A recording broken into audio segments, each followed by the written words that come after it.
Welcome everyone to the Thanksgiving or our friends south of the border Columbus Day edition of my NFL Top Pick show. Before we move along to week 5 games, let's talk a minute about week 4.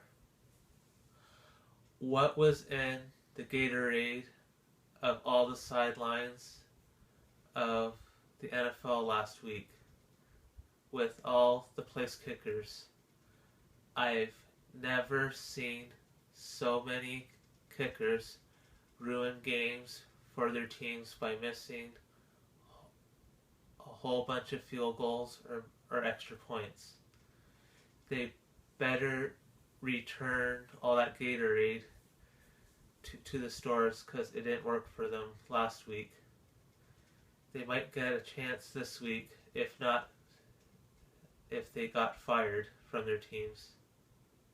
They couldn't even kick the ball into the ocean. That's how bad they were. But one person that wasn't bad was my picks last week. I went a perfect 5-0. So hopefully this week I'll keep it rolling. So anyway, I have 4 picks for you this week. To start things off, I like the Giants -6.5 over the 49ers. The Giants had an upset victory last week against the Bills, and I look for them to continue their role against this 49ers team. The 49ers haven't been able to keep Colin Kaepernick clean, and they haven't been able to put any pressure on other quarterbacks. So I think Eli once again will have all day to throw to his receivers, and he'll get help from his running backs in the backfield. And I think the Giants will be on continue on a roll. For my next pick, I like the Steelers +3 against the Chargers on Monday night.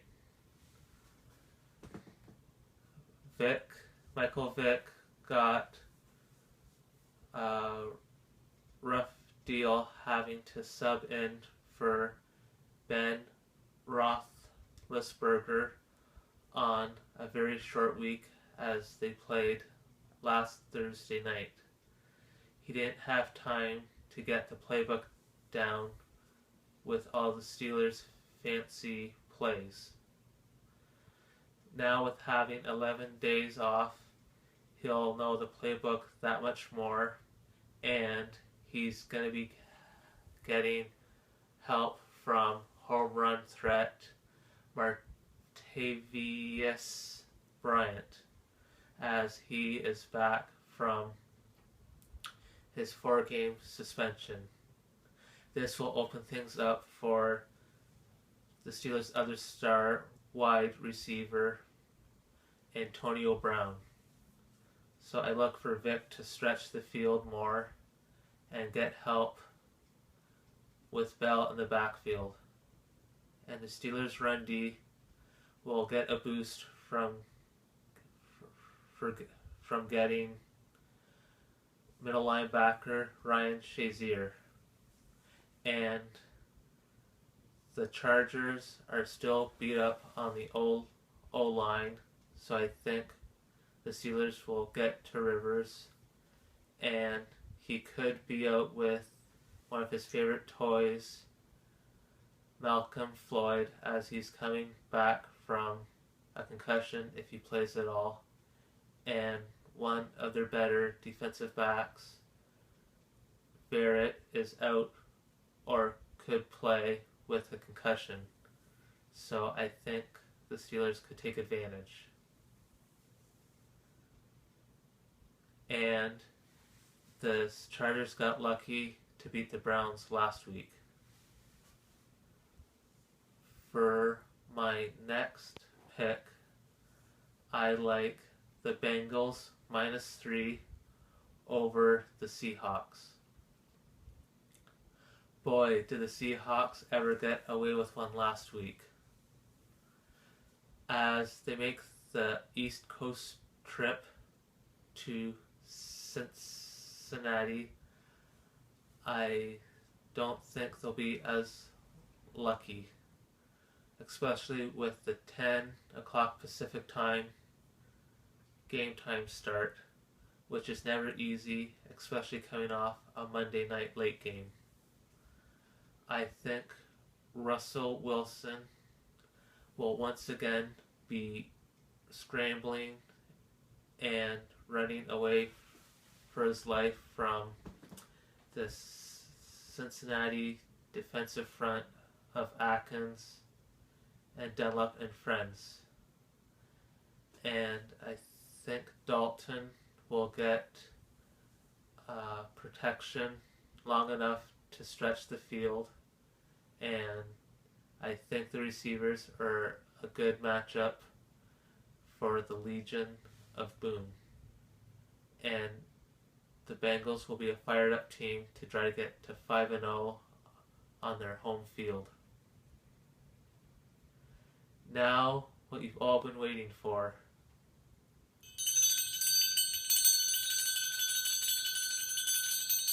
There's that ringing again.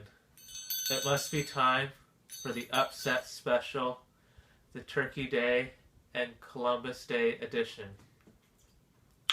This week, I like the Saints +5 over the Eagles. The Saints got off the mat last week at home against a Cowboys team. The Saints got their whole secondary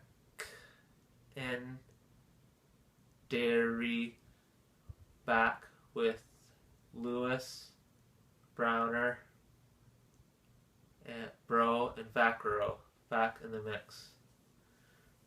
And they're all over 6 feet in height, which I think will give the short Eagles receivers some problems and jam them at the line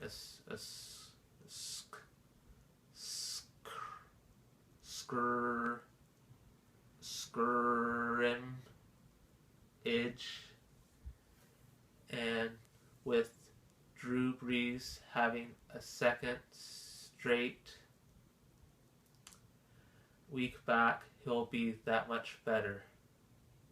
And I look for the Saints to use Ingram, Spiller, and Robinson on the ground to wear out the Eagles' defense come the second half, and will open up things downfield for Breeze. And the Eagles could be out with Lane Johnson and Justin Peters, their 2 offensive tackles. Even if they do play, they won't be near 100%. And this will help the Saints get a pass rush on Bradford. And so far this year, we've learned Bradford can't handle the blitz too well, which is Rob Ryan's masterpiece.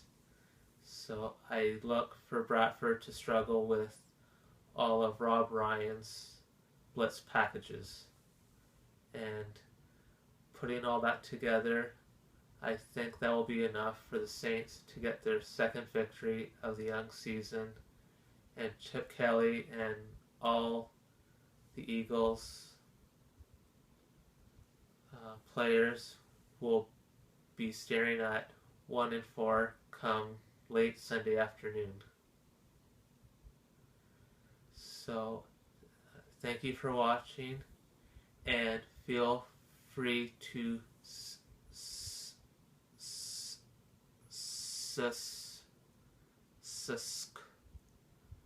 subscribe to my channel. The bus is, there's more room on the bus, and